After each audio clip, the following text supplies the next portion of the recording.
Oi, gente, tudo bom? Vamos aqui para o nosso vídeo de segunda.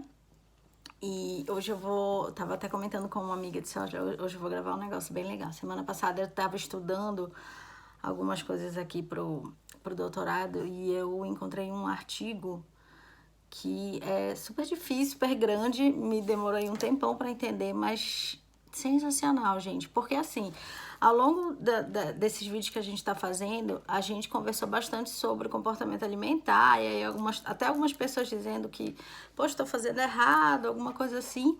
E aí, esse artigo ele trata justamente sobre mudança do comportamento alimentar, como isso pode ser, comportamento alimentar infantil e como isso pode ser feito. Então, eu vou já postar junto com esse vídeo a referência como imagem. É uma revisão de 2017, ela foi publicada numa revista super conceituada, então é um artigo super novo. E o artigo que ele trata? Avalia a mudança do comportamento alimentar infantil, só que ele faz uma revisão de outros estudos que realizaram intervenções, ou seja, estudos experimentais, né? O que é um estudo experimental? É quando, por exemplo, uma dos exemplos que eu vou dar. A gente vai avaliar crianças antes, aí faz uma oficina culinária com elas e avalia elas depois. Né? Então, essa revisão avaliou 120 estudos que realizaram algum tipo de intervenção, que realizaram algum tipo de estratégia para a mudança do comportamento alimentar. Né? E essa revisão, ela buscou responder 3 perguntas. A primeira, se as estratégias que foram utilizadas para mudar, quais as estratégias foram realizadas para mudar o comportamento alimentar das crianças, se os efeitos foram demonstrados, ou seja, mudou alguma coisa ou não mudou, e se esses efeitos foram transitórios ou duradouros, ou seja, de repente a gente faz uma oficina culinária e a criança come uma fruta que ela não comia, mas ela comeu só depois da oficina, depois ela não comeu mais. Então, esse foi um efeito super transitório. Ou se foi um efeito realmente duradouro, em que isso foi incorporado no comportamento alimentar da criança, no hábito, que realmente se pode perceber uma melhora, tá?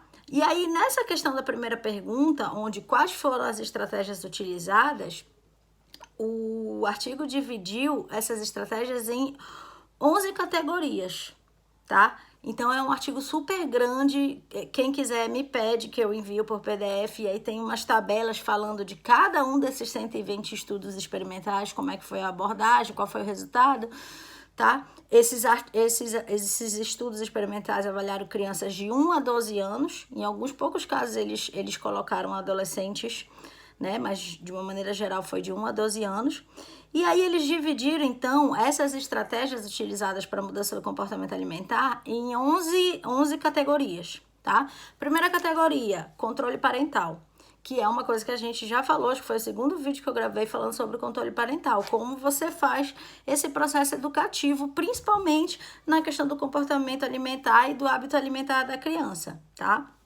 Segunda, recompensa como instrumento, também foi algo que eu já comentei aqui com vocês, ou seja, eu tô te dando alguma coisa, seja material, seja um elogio, seja uma sobremesa, para que você coma ou para que você tenha determinada atitude, determinado hábito. Por exemplo, se você comer tudo, se você comer todo o prato, se você experimentar essa comida nova, eu vou te levar para tomar sorvete, ou você vai ganhar aquele brinquedo que você queria, ou se você experimentar isso aqui, você vai ser um filho muito bom.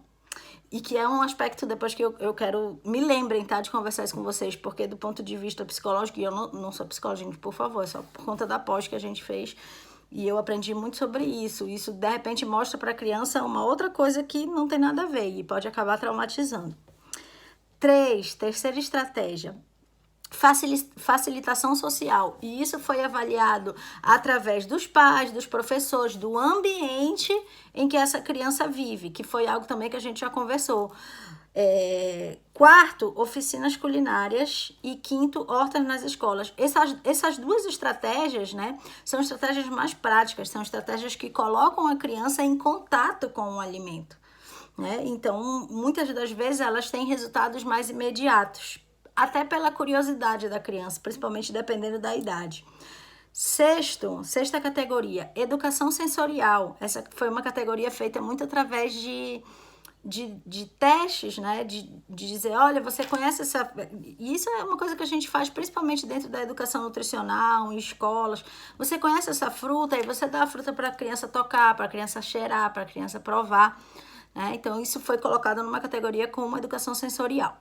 7, disponibilidade e acessibilidade de alimentos, que foi um tema que eu já coloquei aqui, tá? E que é super importante. Se a criança não ver o alimento disponível e acessível a ela, nunca ela vai comer, né? E nunca ela vai deixar de ter medo, quando a gente fala também da neofobia alimentar, de ter medo daquilo. 8, modo e estímulo de escolha. Ou seja, isso aqui foi um pouco difícil de entender. Mas o que ele quer dizer aqui? Que ele faz uma alteração no contexto da criança e estimula ela para que ela escolha. Ou seja, que é justamente aquela mudança, né? Algo que não acontecia antes, faz uma alteração no contexto da criança e vamos ver se a partir daqui ela vai fazer uma escolha saudável ou uma escolha não saudável, tá? Qual vai ser a escolha de alimentos dessa criança? 9, identidade visual e embalagem dos alimentos, que também foi uma coisa que eu postei na última semana com relação à publicidade de alimentos. 10, categoria 10, preparação e tipo de oferta de alimentos, ou seja, como esse alimento está sendo ofertado. Ele está sendo ofertado numa alimentação em família, ele está sendo ofertado com a criança na frente da televisão, ele está sendo... Como esse alimento está sendo ofertado e como ele foi preparado. É um alimento industrializado que foi colocado no micro-ondas e toma, ou foi um alimento que foi feito com um pouco mais de cuidado, que foi colocado no prato de uma maneira mais atrativa, né? E eu nem tô falando daqueles desenhos feitos com comida, que também é um ponto um pouco negativo. E a última categoria que eles colocaram foi uma categoria super legal, que assim, eu gostei muito no artigo, que é oferecendo uma escolha. Dentro da nutrição comportamental e aí dentro do comportamento alimentar infantil, a gente coloca bastante sobre a criança ter escolha, né? Não é porque é uma criança que ela tem 2 anos que ela vai comer tudo que você colocar no prato. Você escolhe a comida dela. Se você está oferecendo estímulo, se você põe a disponibilidade, se você põe a acessibilidade, você também tem que oferecer a escolha. Você não pode disponibilizar tudo, colocar tudo acessível, fazer uma oferta, mudar o contexto e no final dizer o que ela vai comer. Então, esse processo de oferecer a escolha com cuidado, com calma, com empatia, de dizer, filho, o que você quer hoje de sobremesa? Você quer a salada de frutas? Você quer, sei lá, a manga? Ou você quer tomar um sorvete? E se a criança escolher o sorvete, tudo bem, gente. Escolher o sorvete não dá pra frustrar e dizer, não era pra escolher o sorvete, droga, sabe? Então precisa ter um pouquinho de empatia, de generosidade nesse oferecer a escolha à criança. Então foi uma categoria que eles adicionaram aqui que eu achei muito, muito legal. Tá? E aí, para esse vídeo não ficar muito grande, o que eu vou fazer? Dentro de todos esses resultados que esse estudo tem, que esse artigo tem, eu vou ao longo da semana colocar algumas coisas mais importantes para vocês em forma de post e já vou aqui concluir, né? Colocar um pouco da conclusão do artigo, que é muito do que a gente vê na prática também. Que estratégias de controle, seja elas através do controle parental, seja elas através da recompensa, né, elas têm um resultado muito pequeno, muito não producente, que a gente chama, com relação à mudança no comportamento alimentar, tá? Abordagens mais práticas, que foram aquela, por exemplo, que a gente colocou dos testes sensoriais, da horta nas escolas, oficina culinária, mostraram um resultado positivo na questão do aumento do consumo de vegetais, de frutas, porque é muito daquilo da curiosidade, então você tem aquele contato imediato e aí depois você tem a curiosidade de provar aquilo que você tocou, aquilo que você viu, aquilo que você plantou. E também mostrou principalmente a questão da disponibilidade e acessibilidade dos alimentos e a maneira como os alimentos é ofertada como um bom resultado para a mudança no comportamento alimentar, né? Então, isso só afirma aquilo que a gente vem conversando, que é muito mais o modo, ou seja, como isso é feito, do que qual alimento está sendo colocado nesse contexto, né? Então, você pode fazer uma mudança de comportamento alimentar com um chocolate? Pode. Você pode fazer uma mudança de comportamento alimentar com uma fruta? Também pode.